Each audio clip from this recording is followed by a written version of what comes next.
Helen's mother, Senator Constance Walthrop-Okoye, had once been the toast of elite political circles, regal, unshakable, and fiercely traditional. She had survived coups, elections, and international scrutiny with her pearl-clutching decorum intact.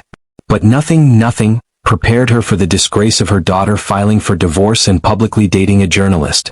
She stormed into Helen's estate like a hurricane in heels. "You are tarnishing your father's name," she barked, throwing her gloves onto the marble foyer table. "Do you know how many years it took him to build our reputation? And you've thrown it all away for what? A glorified gossip monger." Helen, seated in a cream silk robe, sipped her tea calmly. "He's an investigative journalist, Mother. He exposed fraud, including Richard's." Constance scoffed. "That man was your husband, the father of your child. He made one mistake, and instead of protecting your family, you've dragged our legacy through the mud." Helen's hands trembled slightly. "One mistake. For 3 years, Mother. He humiliated me. He used our company. He hired his mistress. He gave her my necklace. He—" "Oh, stop," Constance snapped. "All men do it. We handle it discreetly, not like this reality show nonsense. You divorce him and now parade around with a man 10 years younger? You've turned yourself into a tabloid storyline." Then came the real blow. Constance visited Richard next. Despite the court case, the media disaster, and the scandal, she sat in his living room, told him she still saw him as her son, and insisted he win Helen back. "You have a child together," she said, clenching her handbag. "Whatever she's doing with that journalist, it's a phase. You built a life. Go fix it." Richard smiled faintly, hiding his exhaustion. "I'll see what I can do, Mother." But the real fire came when Constance set up a private meeting with Marcus, the journalist. It was meant to be civil. A cordial warning. Instead, she slid an envelope across the table. $500,000, she said coldly. "Leave her. Change your number. She'll cry for a while, but she'll thank me later." Marcus stared at her. "Is that what you think love costs, Senator?" She stood. "It's not about love. It's about optics. Walk away or I'll make sure your career never survives this. You think you're in control, but I built politicians. I destroy men like you before breakfast." He folded the check gently, placed it back in the envelope, and pushed it toward her. "I'm not for sale." She slapped the envelope onto the floor and stormed out, leaving Marcus alone with his steady breath and a clearer picture of the battlefield he was now in. Meanwhile, Naomi had been sluggish for weeks, nauseous, tired, and bloated. A visit to the doctor confirmed her suspicion. She was 2 months pregnant. She stared at the sonogram with hollow eyes. Back home, she broke the news to Richard, expecting at least shock, maybe even fear. But what she got was worse. Disgust. "You said you were on the pill," he muttered, pacing. "I was," she whispered. "It happened before the vasectomy. I didn't know either." He turned to her cold. "I can't have a kid now. Not with court cases, not with my reputation already shredded." "This isn't the plan, Naomi." She looked at him, tears brimming. "I thought you loved me." Richard didn't answer. That night he left and didn't return. By the following week, Naomi had seen him at an upscale bar with a much younger woman. Her stomach turned. Naomi lay awake, her phone clutched in her hand, refreshing Richard's location on Find My. He had promised he was staying late at the firm's satellite office. "Just paperwork," he said. But the tracker pinged him at a private condo downtown. She recognized the address. It was the same place he used to take her before she became the girlfriend. The irony stung like acid in her throat. She was 8 weeks pregnant and invisible. Something had shifted in Richard since she told him about the baby. He was cold, avoidant. He didn't accompany her to checkups. He stopped texting first. And worst of all, he stopped lying convincingly. So she began digging. What Naomi uncovered shocked even her. A burner phone in his gym bag with texts to 3 other women, all carefully coded, all recent. And on his laptop, an unsent email to Helen titled, "One Last Chance." Helen stood before a room full of shareholders, calm and commanding in her structured black pantsuit, a sleek bun sculpting her regal profile. Behind her, a grand screen displayed the words, "HWH Studio Walthrop Hayes Worldwide." A complete rebrand. The legacy firm she built with Richard, Hayes and Partners, was no more. The and Partners was gone. There was only her. "This is not just a name change," Helen said. "This is a reawakening. Integrity, innovation, and independence will guide this new chapter." The board approved unanimously. Her leadership was solidified. And as a quiet cherry on top, she rehired several former staffers Richard had pushed out. Across the country, Marcus arrived at the headquarters of the World Chronicle, where his editor greeted him with a smile that was too polished to trust. "You've been shortlisted for the Astra Award," the editor said, sliding a card across the table. "Biggest prize in investigative journalism." Marcus's heart swelled, until he heard the next line. "But the board needs you to do one thing before the story gets archived into history. You must name your insider source at Hayes and Partners." He froze. That wasn't part of the deal. The editor leaned in. "These are legacy archives, Marcus. It's not personal. Just procedural." But it was very personal. If he gave up Helen as his source, her career, what she had fought for, could collapse. She could be sued. Discredited. Worse, it would validate every warning her mother had hurled at her about trusting a younger man. That night Marcus called Helen. "There's something I need to tell you," he said quietly. "And I'll respect whatever you decide." Publicly disgraced. Under criminal investigation. Cut off from Helen. Resented by his son. Hunted by reporters. And now Naomi, his last fortress, was beginning to crumble. So Richard Hayes did what only a true narcissist would do. He staged a press conference. Standing at a rented podium with a crooked flag behind him, he addressed the cameras like a fallen soldier. "I've made mistakes," he began, eyes glassy with crocodile tears. "But I've always had the interests of my family, my employees, and this city in my heart." Then came the real play. "I am starting a new nonprofit, Legacy Builders, to support young architects from marginalized backgrounds. And I invite my former colleagues, including my beloved ex-wife, to join me in rebuilding what was lost." The media gave polite applause. But Helen watched the clip in her penthouse with Marcus beside her, eyes narrowed. "He's not rebuilding anything," she said. "He's just trying to bury his sins under another press release." Naomi sat alone in the sterile glow of the obstetrician's office. The doctor had just confirmed her pregnancy was healthy, progressing well. She should have been happy. But all she felt was used. The burner phone. The texts. The emotional distance. And now, radio silence from Richard.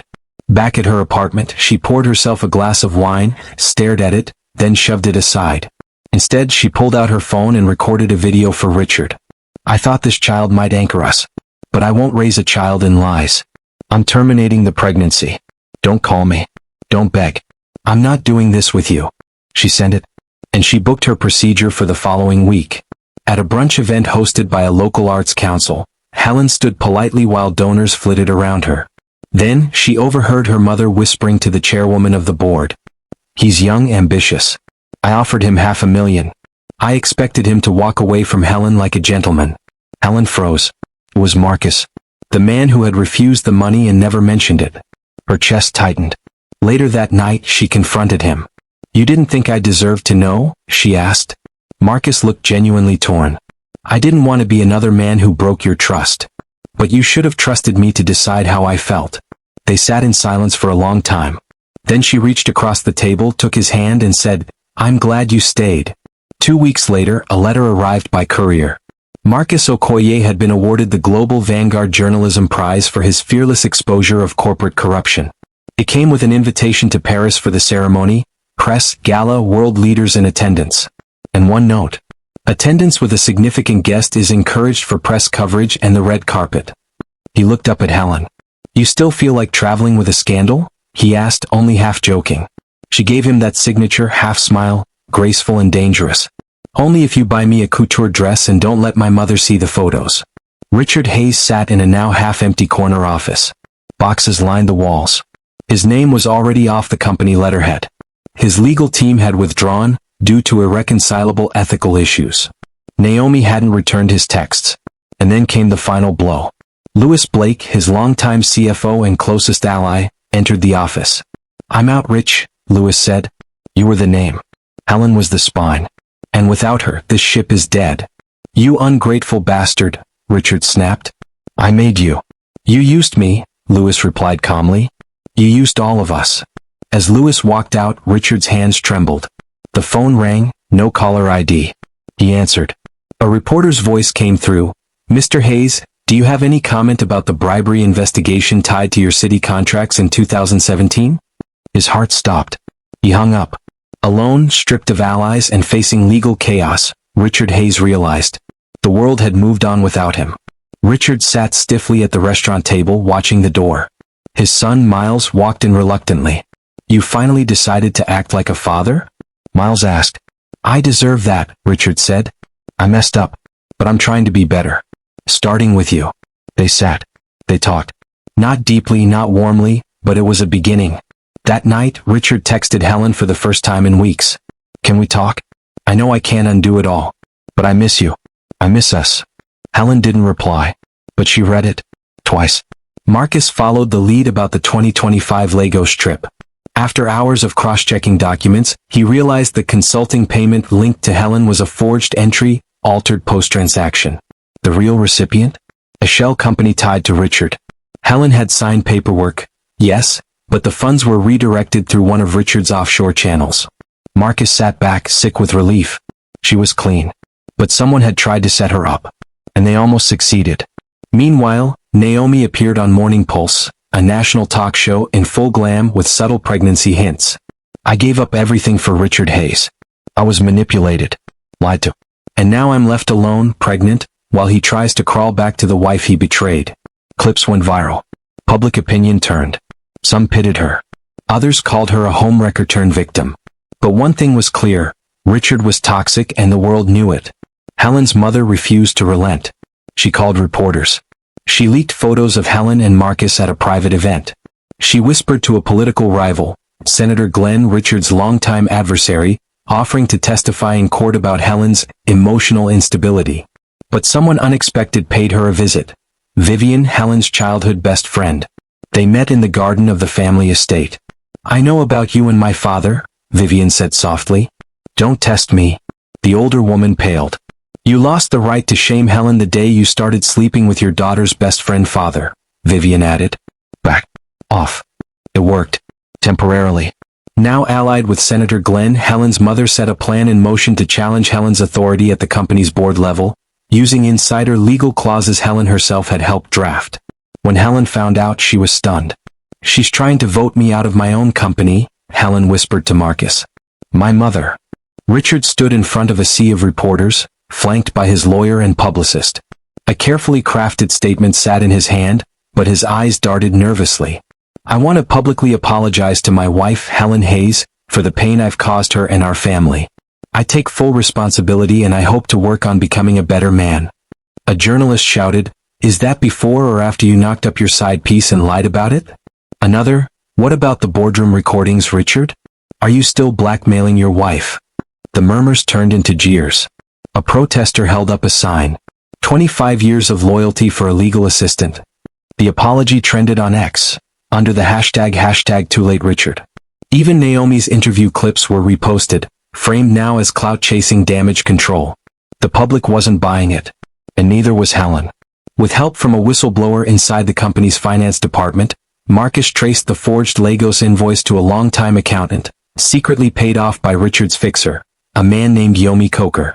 Marcus found surveillance footage, wire transfers, and most damning of all, an email thread that read, "She's getting close. We need to pin this on her before the rebrand is complete." Helen was stunned by the level of betrayal. "I founded this company with that man," she whispered. "He tried to bury me under it."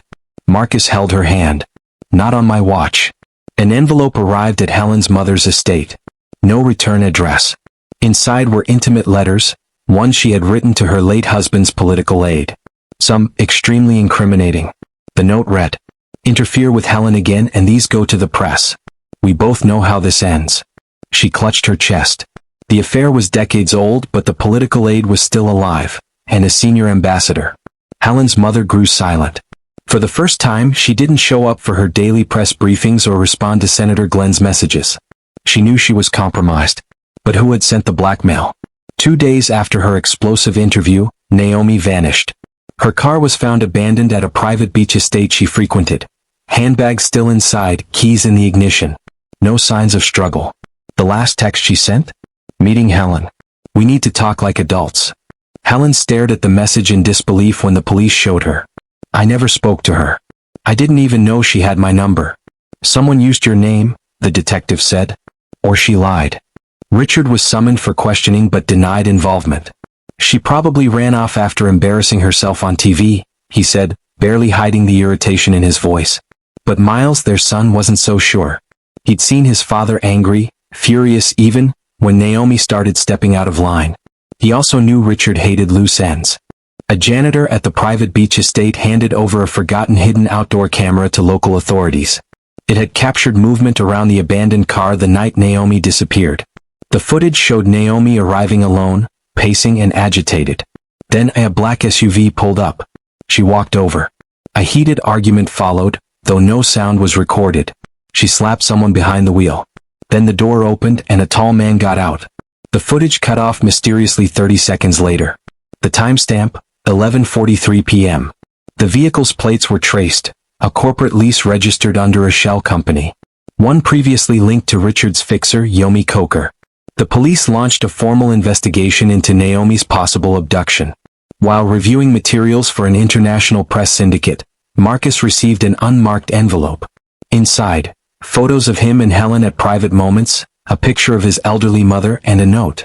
Drop the Hayes story. Last warning. Accidents happen. A shaken Marcus showed Helen. Someone's scared, she said, eyes narrowed. That means we're close. But she looked over at Marcus. You don't have to keep doing this. Marcus took her hand. I fought for stories less important than you.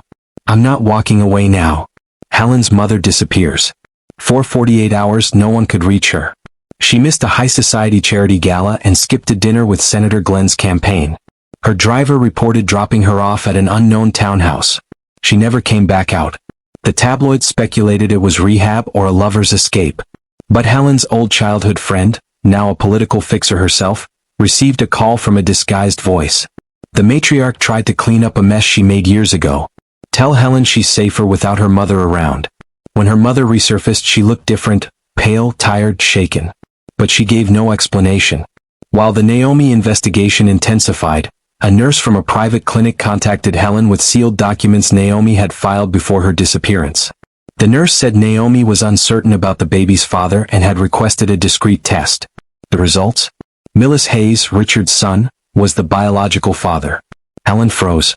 Not only had her ex-husband's mistress been involved with her son, she was carrying his child. Millis, unaware, continued spiraling, drinking and missing work. And Richard still believed he was the father.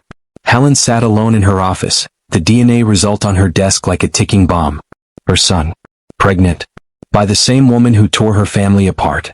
If she told Richard, he'd erupt, possibly lash out publicly, damaging what was left of his name. But if she told Miles, would he spiral even further? She called her lawyer.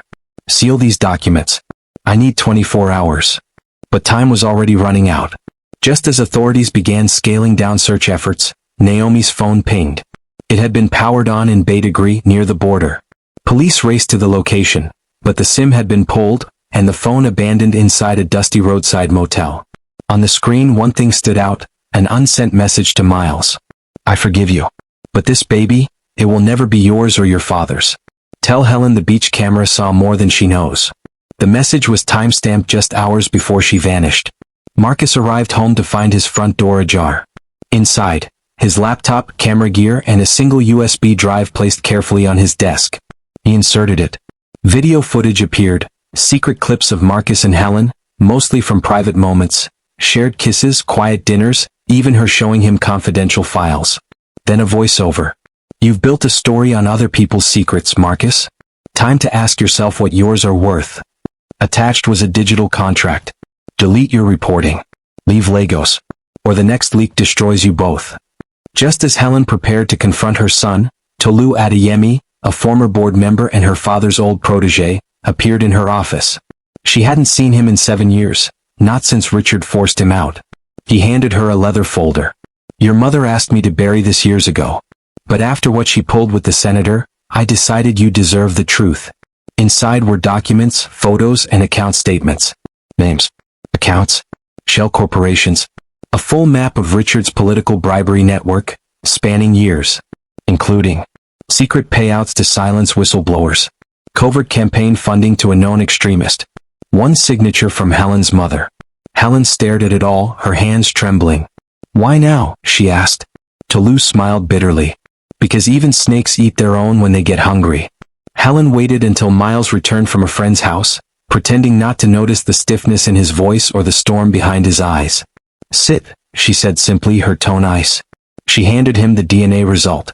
"I wanted to believe you were just angry, acting out. But this." Millis stared at it, then looked up, face blank. "You already knew." "I hoped I was wrong." He clenched his jaw. "I didn't know at first. She didn't tell me until recently. And now she's gone. And I don't know what the hell to feel." Helen's voice cracked. "You slept with the woman who helped destroy our family. She was using me to get back at Dad. You let her." Miles stood. "You and Dad? You broke everything long before I did.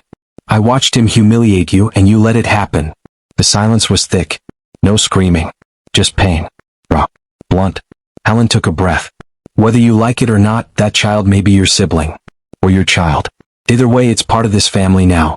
Choose what kind of man you want to be." A blurry live stream exploded across social media. Naomi, pale and disoriented, sat in a hospital room in Cotonou, claiming she'd been kidnapped by Richard's enemies to silence her about his secrets. She cried, claimed innocence, told the world she'd only wanted love and was caught in a war of power. But something didn't sit right. Her foreline wasn't hooked up. The hospital logo on her gown was from a clinic shut down last year. And the man seen briefly adjusting the camera looked a lot like one of Richard's former aides. Marcus and Helen watched the clip together. "She's setting the stage," Marcus muttered. "Playing victim before the truth hits." Determined to fight back, Marcus enlisted his old tech contact, F, a white hat hacker with a mischievous streak. Within hours, F traced the footage sent to Marcus back to a relay node in Abuja, tied to a now-defunct political campaign once managed by none other than Senator Ogundil, Richard's longtime political mentor. "That's who your mother's in bed with," Marcus whispered. "They're all trying to protect something way bigger than Richard. But the deeper we dig," F added, "the more we risk becoming targets ourselves." Marcus knew. But he also knew, if they didn't break the story soon, someone else would, on their terms. Inside a smoky backroom in Victoria Island, Richard's former fixer, Chuka, met with two men he once called allies. They were panicked. Naomi's disappearance. The surfacing of the beach estate footage. Rumors of Helen flipping on the board. And now, whispers that someone was about to leak documents proving Richard's dealings with foreign lobbyists. Chuka, cornered and bitter, took out his phone and recorded the meeting. "Richard's going down either way. I'm not going with him."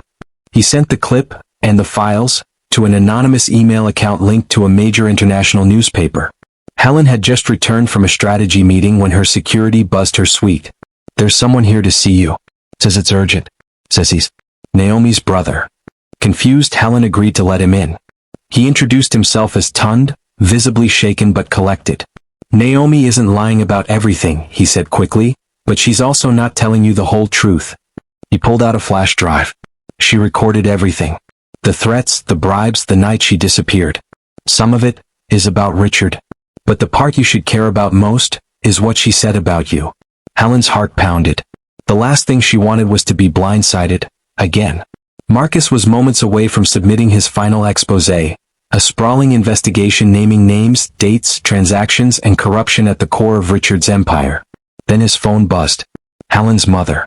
"You'll kill my daughter's chances at survival in this world if you do this." "What? You want to marry her, don't you? Then stop behaving like a martyr. Pull the story. Walk away. Or I will expose your source, and trust me, I have proof." He didn't respond. But his hands trembled over the keyboard. The line between doing the right thing and protecting the woman he loved was vanishing fast. The new DNA results arrived in a sealed envelope, delivered by the court for official record. Millis tore it open alone in his apartment. Probability of paternity, 0%. He wasn't the father. The room spun. So why had Naomi told him he was? What game was she playing? Suddenly Millis wasn't just broken. He was furious. And now he had a name. Chuka, Richard's fixer, had also been involved with Naomi. Millis grabbed his keys. Someone was going to answer for this. Backed into a corner, with Chuka defecting, the board turning, and Helen's influence growing by the hour, Richard made a phone call. Not to a lawyer. Not to Naomi. But to a media syndicate in Dubai known for publishing strategic counter-narratives, the kind that destroy reputations fast. He sent them a video.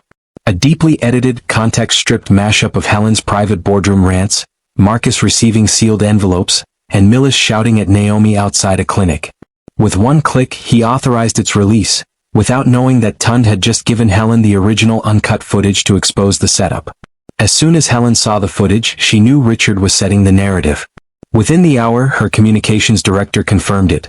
A Dubai media outlet was prepping a Helen exposé for global syndication.